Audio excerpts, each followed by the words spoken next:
In this video, I'll show you how to set up Fortiphyd's open source ICS training environment. The first step is to download and install VirtualBox if you don't already have it installed. So go to the VirtualBox download page, select the latest version for download, and install it with all the default options. To create the VMs, you can either build them from source, or you can download the images from our GitHub page. I think downloading the images from the GitHub page is the easiest way to do it, so that's how we'll show it in this tutorial. On our GitHub page, scroll down to the section that says Download VMs, click on each of the links, and click Download.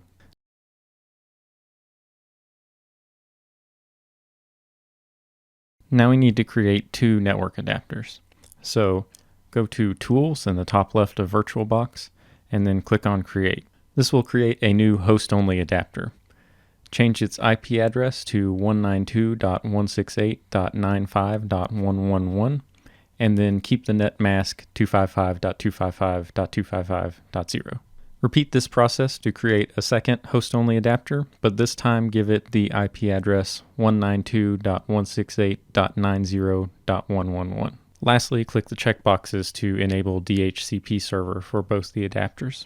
It's important to note that VirtualBox auto-names the host-only adapters, so your names may be different than mine. Throughout the video, whenever I reference VirtualBox host-only Ethernet adapter, I am using the host-only adapter that has the IP address 192.168.95.111.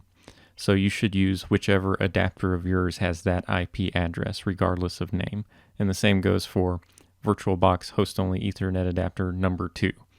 That adapter is whichever adapter of yours has the IP address 192.168.90.111. Now let's import the VM images that we previously downloaded. In VirtualBox, click on File, Import Appliance, and then select the file location of one of the VMs we downloaded. Keep all the default options, except you may want to change the file location that the VM is imported to, and then click Import. Repeat this process for all 5 virtual machines. Now we have to attach our host-only adapters to each of the VMs. Click on the PLC VM, click on Settings, and then click on Network, and it should open up a panel for Adapter 1. Click the checkbox to enable network adapter. In the Attach To drop-down box, select the host-only adapter option. And then in the name, select the host-only adapter that you made that has the IP address 192.168.95.111. So in this case, it's called VirtualBox Host-Only Ethernet Adapter. Expand the Advanced category and set Promiscuous Mode to allow VMs. My adapter type is set to Para-Virtualized Network, but this is something that may vary based on your host computer's hardware. Click OK, and then we will set up the rest of the VMs in a similar fashion.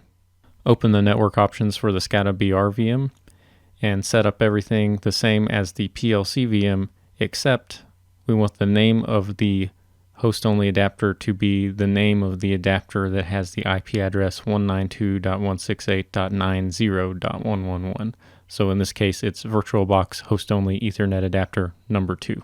Open the network options for the chemical plant VM, and in this case, we're not going to enable the network adapter for adapter 1. Instead, go to the adapter 2 tab, and assign it the VirtualBox host-only Ethernet adapter with all the same options as before. For the workstation VM, we assign adapter 1 to VirtualBox host-only Ethernet adapter, again with all the same options. For the pfSense VM, we need to assign both the host-only adapters. So open the network options, go to the adapter 1 tab, enable that network adapter, and assign it the name VirtualBox host-only Ethernet adapter number 2. Then go to the Adapter 2 tab, enable that network adapter as well, and assign it the name VirtualBox Host-Only Ethernet Adapter, and set all the other options the same as previously. At this point, I had to restart my computer for all the host-only adapters to operate properly, but your mileage may vary. There's some more setup we have to do for the pfSense VM. So click on the pfSense VM, and then click on the green start arrow, and then you'll have to wait a while it does some of its startup process. It will eventually ask you if you want to set up a VLAN. Type in for no and hit enter. You should then be prompted to enter the name of a WAN interface, and in parentheses it will give you a list of choices. In my case it says VTnet 0, VTnet 1, or A for automatic. You want to pick the first of those choices. So in my case it's VTnet 0. In your case it may be something different like EM0. Type that in and hit enter. Then you'll be prompted to enter the name of a LAN interface. In parentheses you should see your choices. It should be a network name, A, or nothing. And we want to pick the network name. So in my case it's VTnet 1. In your case it may be something like EM1. Type that in and hit enter. It will ask if you want to proceed. Type Y for yes and hit enter. And then just wait a while until it gets to a screen that says enter an option. At this point it's safe to close out of the VM. This completes the setup process, so let's check to make sure everything's working correctly. Start all 5 VMs by clicking on them and then clicking on the start arrow. Give all the VMs time to go through their startup process, and then open your browser and point it to the address 192.168.95.10, and you should see the web visualization open on that page. Give it a little bit of time to connect and initialize, and then you should see a visual representation of the chemical plant working. If you look at the SCADA BR VM, it should display an address that you can go to on your browser to see if the web interface for our HMI is working.